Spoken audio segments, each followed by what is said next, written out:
Banking giant RBS is gearing up to hold a dramatically scaled-back physical annual general meeting, AGM, due to the coronavirus pandemic, with just core attendees present in person.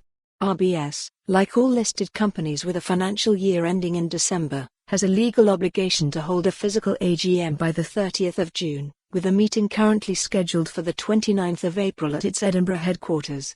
Read more. Coronavirus, Sturgeon confirms UK move to delay stage, but schools won't be closed. Yet however the lender is exploring holding the meeting with just core attendees from RBS present and investors watching online as the COVID-19 spreads, City AM understands.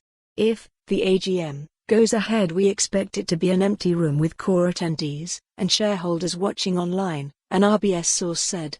The bank has yet to make any final decisions on when and how the AGM will take place, and whether the meeting goes ahead as planned in April will depend on government advice.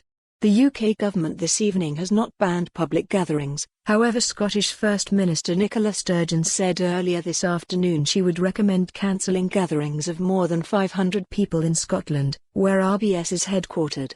RBS has introduced restrictions on staff travel in the wake of the coronavirus outbreak. Any employee travel between cities has to be signed off by a senior staff member. Although RBS is headquartered in Edinburgh, many of the bank's staff, including Chief Executive Alison Rose, are based in London.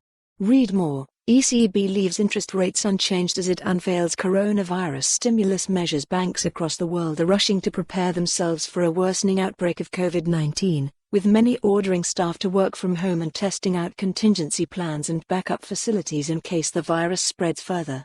Meanwhile, many listed companies in the UK are facing disruption to their AGMs if the government introduces more stringent restrictions in a bid to slow the spread of the virus. HSBC yesterday became the first British company to warn investors about the outbreak's possible impact on its AGM, encouraging shareholders to submit proxy votes ahead of the meeting even if they plan to attend in person.